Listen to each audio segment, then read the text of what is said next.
जय जय धर्म संघ अविचल हो, संघ संग पति प्रेम अटल हो।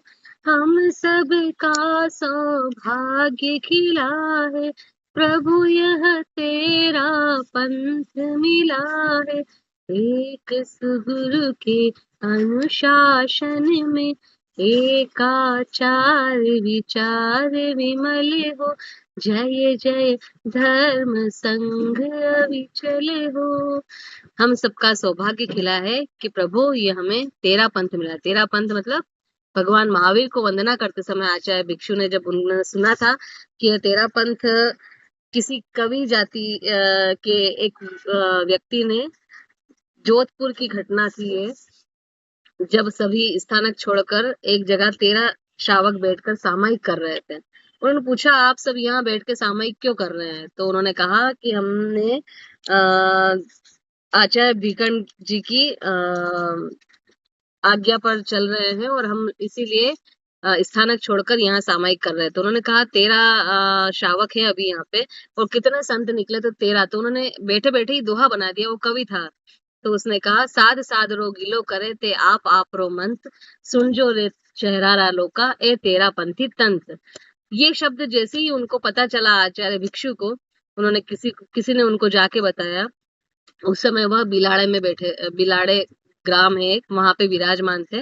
तो वहां जैसे ही उनको पता चला कि भाई किसी कवि ने इस तरह की बात करी है, तो पहले तो उनको लगा कि भाई यार मैं तो आत्म कल्याण के लिए अलग हुआ हूं करके। फिर उन्होंने इसको सोच समझ कर कहा कि नहीं यार ये भी ठीक है। तो बैठकर अपने आसन से उठकर वंदना आसन में बैठे और भगवान महावीर को वंदना करते हुए उन्होंने कहा कि हे प्रभु, यह तेरा पंथ है और हम इस पंथ पर चलने वाले पथिक है। तो हम सबका सौभाग्य खिला है, प्रभु यह तेरा पंथ मिला है। तेरा पंथ एक दृष्टि से अपना अपना जो संघ है वो भी, और तेरा पंथ मतलब प्रभु यह तेरा पंथ मिला है भगवान महावीर को, हम तेरे पंथ पर चलने वाले हैं। एक सुगुरु के अनुशासन में, एक ही आचार्य है अपने, उन्हीं के अनुशासन में तेरा पंथ धर्म संघ फल रहा है, फूल रहा है और हमेशा फूलता रहे। दृढ़ तर सुंदर संग संगठन, क्षीर नीर साय एकीपन। हे अक्षुण संघ मर्यादा, विनय और वात्सल्य अचल हो। जय जय धर्म संघ अविचल हो। ये संघ ऐसा है जो दृढ़ है, पक्का है, जिसको कई विपदाएं हिला नहीं सकी। ऐसा दृढ़ है, सुंदर है, इसका संगठन इतना मजबूत है कि एक आचार्य की निष्ठा में सभी साधु साध्वी और श्रावक श्राविकाएं रहते हैं। क्षीर नीर सा यह एकीपन, दूध और पानी जैसा इसका एकीपन है कि दूध में पानी को मिला दिया और कैसे वो एक में एक हो जाते हैं, ऐसे ही यहाँ पे सभी एक साथ रहते हैं। हे अक्षुण संग मर्यादा, संग मर्यादा हमेशा अक्षुण रहेगी, उसका कुछ नहीं बिगड़ेगा। विनय और वात्सल्य अचल हो। संग संपदा बढ़ती जाए, प्रगति शिखर पर चढ़ती जाए। भिक्षव शासन नंदन वन की, सौरभ से सुरभित भूतल हो। प्रभु से हम यही प्रार्थना करते हैं कि संघ संपदा बढ़ती जाए। संघ की संपदा मतलब साधु साधियां, धार्मिक आध्यात्मिकता, यह हमेशा बढ़ती जाए, प्रगति शिखर पर चढ़ती जाए। भिक्षु शासन नंदन वन की, भिक्षु शासन मतलब भिक्षु का शासन, नंदन वन मतलब बगीचा। भिक्षु का जो शासन है एक ये नंदन वन सा है, जिसकी सौरभ से हमेशा ये भूतल मतलब धरती सुरभित रहे। ये हम प्रभु से प्रार्थना करते हैं।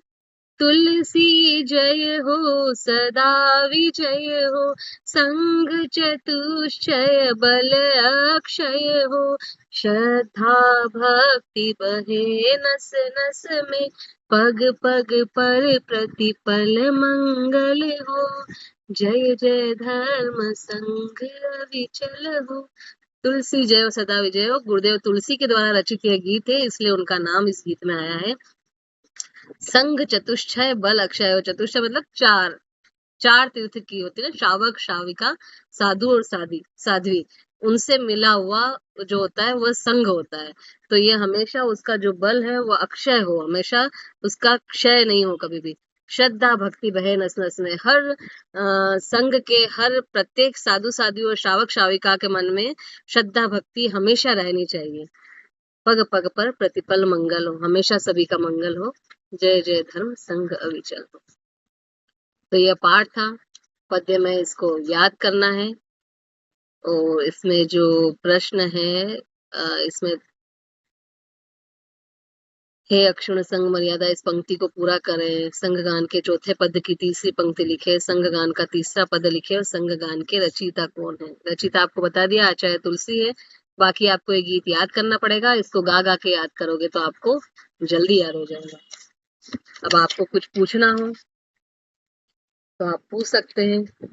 कोई और भी पाठ के लिए आपको कुछ समझ में नहीं आया हो, कोई जिज्ञासा हो आपके मन में, तो आप मुझसे पूछ सकते हैं, तो मैं आपको बता दूंगी। आज बहुत कम जने जुड़े हैं ना, क्या बात है।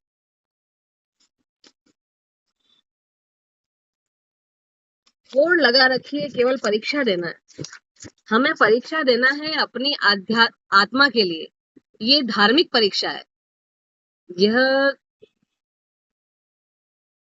लौकिक परीक्षाएं नहीं है जिसमें अपने को डिग्री मिलेगी, आपको अच्छी नौकरी लेनी है या कुछ करना है। अपनी आत्मा के लिए हमें इसको करना है। तो सभी को होना चाहिए मन में कि हम अगर कोई भी धार्मिक पाठ पढ़ रहे हैं, कर रहे हैं, तो उसको समझें, उसको समझ के करें, उस चीज का नॉलेज ले। हमें धर्म संघ मिला है तो क्यों मिला है, कैसे मिला है, क्या क्या कठिनाई आई है, किन किन चीजों का सामना किया है और किन किन चीजों का महत्व है हमारे धर्म संघ में। यह सारी चीजें हमें पता भी होनी चाहिए।